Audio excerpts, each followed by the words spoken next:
नमस्कार शेतकरी मित्रांनो, मी उमेश जानराव शुभम ॲग्रो यूट्यूब चॅनलमध्ये आपलं पुन्हा सर्वांचं एकदा स्वागत. तर शेतकरी मित्रांनो, आज आपण एक विषय घेऊन आलेलो आहे की आपल्या पिकाला खतं आपण कशा पद्धतीने द्यायला पाहिजे किंवा आपण याच्या आधी जे खतं देत होतो तर हे कशा पद्धतीने देतोय. एक छोट्याशा आलेखच्या माध्यमातून शेतकरी मित्रांनो मी तुम्हाला सांगायचा प्रयत्न करणार आहे. कदाचित याच्या आधी तुम्ही अशी माहिती ऐकलेली असेल किंवा बघितलेली असेल किंवा नसेलही ऐकलेली, पण मला जी माहिती आतापर्यंत कळली तर ही तुमच्यापर्यंत मी आज घेऊन येतोय. तर शेतकरी मित्रांनो, एक छोटासा आलेख आहे या ठिकाणी, जो त्या आलेखाच्या माध्यमातून आपण आपल्या पिकाला कशा पद्धतीने खतं द्यायला पाहिजे किंवा याच्या आधी आपण आपल्या पिकाला कशा पद्धतीने खतं देत होतो, हे बरोबर योग्य देत होतो की अयोग्य देत होतो, हे तुम्ही व्हिडिओ बघितल्याच्या नंतर मला नक्की कमेंटमध्ये सांगा. तर शेतकरी मित्रांनो, हा एक छोटासा आलेख आहे. तर आपण सगळ्यात आधी हा आलेख जो आहे तर हा आलेख समजून घेऊ. तर आपले पिकं जे असतात शेतकरी मित्रांनो, याच्यामध्ये काही पिकं जे असतात हे 3 ते 4 महिन्याचे असतात. किंवा एक टरबूज झालं, ही पिकं कशी टरबूज जे कमी दिवसात येणारे पिकं असतात हे थोडेसे कमी कालावधीचे असतात. काकडी झालं 1.5-2 महिन्याचे, तर त्याचा थोडासा वेगळा राहील. पण याच्यामध्ये 2 टप्पे आपण सरासरी घेतलेला आहे. तर एक टप्पा जो आहे, 2 आलेख आहे याच्यामध्ये बघू शकता तुम्ही. एक 3 ते 4 महिन्याच्या कालावधीची पिकं आहेत आणि एक 7 महिन्याच्या पुढील पिकं आहे. तर ह्या पिकांना आपण कशा पद्धतीने खतं द्यायला पाहिजे, तर हे एक ह्या आलेखाच्या माध्यमातून मी तुम्हाला सांगणार आहे. तर हा आलेख ज्यावेळेस पूर्ण व्हिडिओ बघितला नक्कीच तुम्ही सांगा की व्हिडिओ कसा वाटला ते कमेंटमध्ये. त्यापूर्वी शेतकरी मित्रांनो, तुम्ही जर आमच्या चॅनलला अजूनही सबस्क्राईब केलेलं नसेल तर सबस्क्राईब करा, जेणेकरून असेच नवीन नवीन शेतीच्या संदर्भात जे व्हिडिओ आहेत तर आम्ही तुमच्यापर्यंत घेऊन येत राहू. तर आपण बघू आता पहिला जो आलेख आहे तर हा आपला 3 ते 4 महिन्याच्या कालावधीतील जे पीक आहे, तर ह्या पिकाची जी अवस्था आहे, याची बाल्यावस्था, वाढीची अवस्था आणि पक्वता, तर ही कशा कशा पद्धतीने असते आणि किती किती दिवसापर्यंत असते, तर हे आपण आता बघणार आहोत.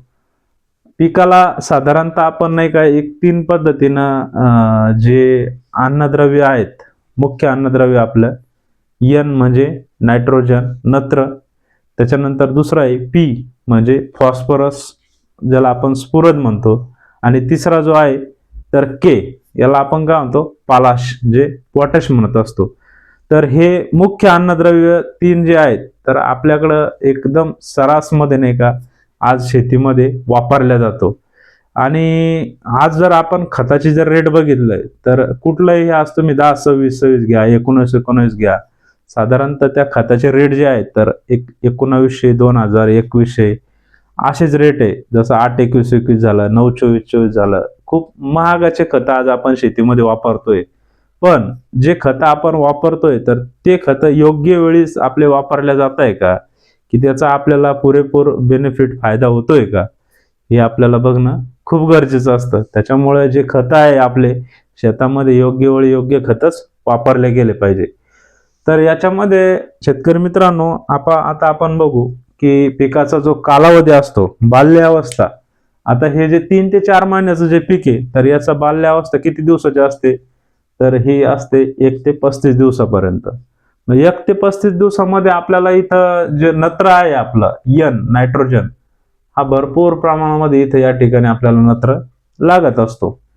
तर बघा, 1 ते 35 दिवसाच्या कालावधीमध्ये आपल्याला नत्र भरपूर प्रमाणात लागतो इथं.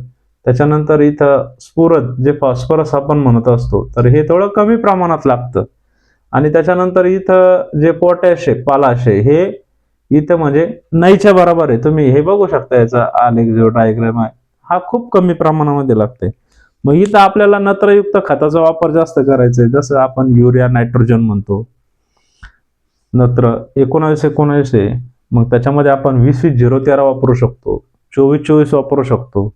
त्याच्यानंतर DAP पण वापरू शकतो. 12-61 मध्ये पण आहे, पण थोडंसं कमी प्रमाणात आहे, नंतर त्याला थोडंसं लागू होता होता थोडंसं पुढच्या टप्प्यात चालले जातं. मग याच्यानंतर दुसरी अवस्था येते वाढीची अवस्था. ह्या वाढीच्या अवस्थेमध्ये काय असतं माहिती का, झाडाची ओव्हरऑल डेव्हलपमेंट जे म्हणतो आपण त्याला, फुटवा किंवा झाडाचा घेर वाढणं, डेरेदार बनणं, मग त्यावेळेस झाडामध्ये फुलकळी निघण्याची अवस्था असते आणि फुटवा जास्त असतो. तर मग त्यावेळेस आपल्याला फॉस्फरसची गरज जास्त असते.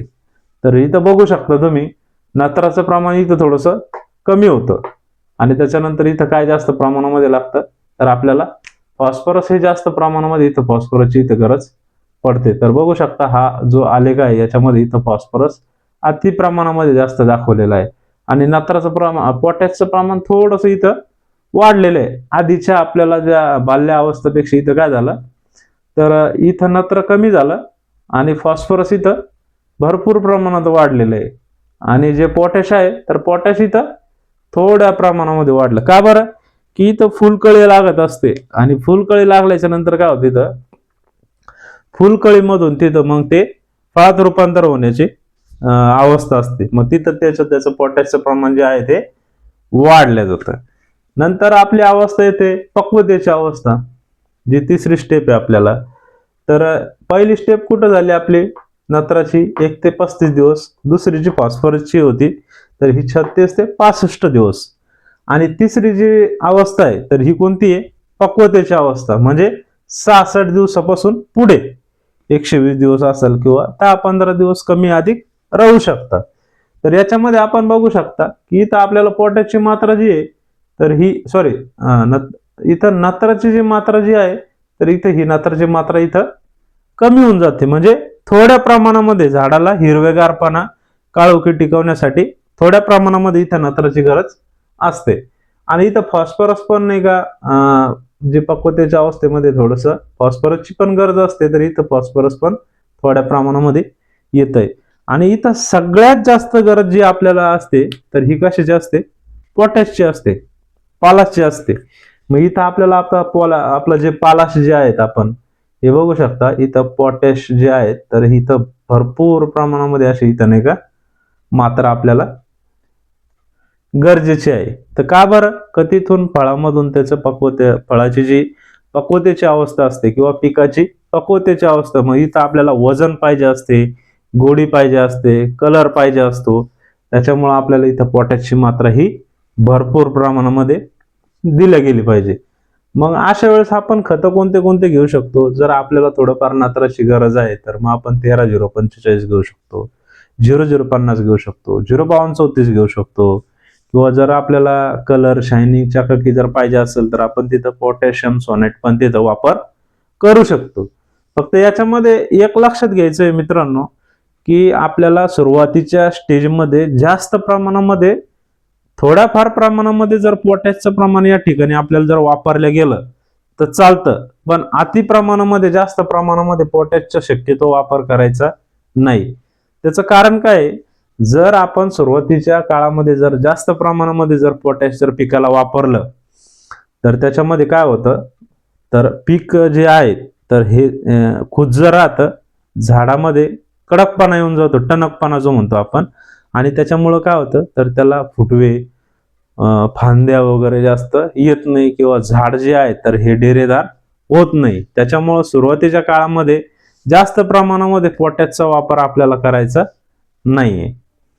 त्याच्यानंतर दुसरा जो आलेख आहे तर हा समजून घेऊ आपण. हे बघा, हा 7 महिन्याच्या पुढील जे पीक आहे तर ते सेम, फरक काहीच नाही, फक्त त्याचा कालावधी वाढतो.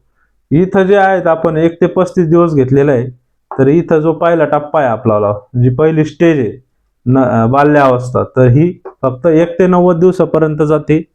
त्याच्यानंतर वाढीची जी अवस्था आहे तर ही 91 ते 60 दिवसापर्यंत, 160 दिवसापर्यंत, आणि पक्वता जी आहे त्याची तर ही 160 दिवसाच्या पुढे, अशा पद्धतीने आहे. मग त्याच्यात पण आपण तसेच खत जे आहेत ग्रेड 12-61, 18-46, 20-20-13, 24-24, हे खत आपण 19-19 हे खत बाल्य अवस्थेमध्ये घेऊ शकतो.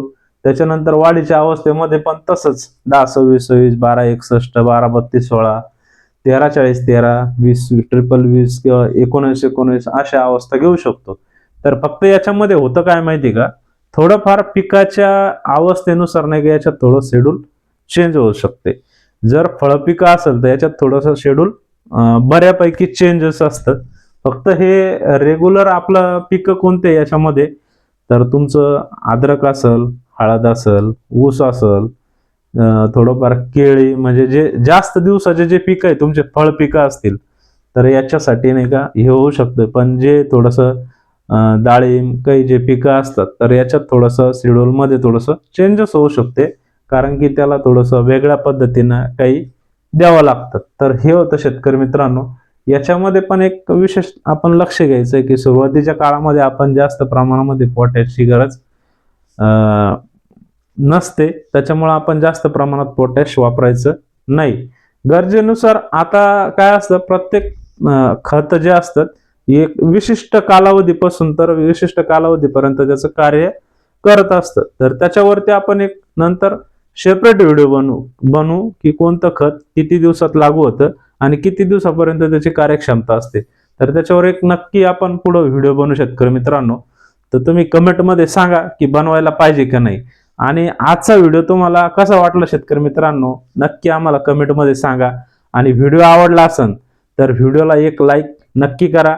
आणि आमच्या चॅनलला जर तुम्ही अजूनही सबस्क्राईब केलं नसेल तर आमच्या चॅनलला सबस्क्राईब करा, जेणेकरून तुम्हाला आमचा व्हिडिओचं नोटिफिकेशन मिळतं आणि सर्वात आधी तुम्हाला व्हिडिओ बघायला मिळतो. तर शेतकरी मित्रांनो नक्की कमेंटमध्ये सांगा का व्हिडिओ कुठून बघत आहात. तर चला भेटूया तोपर्यंत पुढच्या व्हिडिओमध्ये. नमस्कार.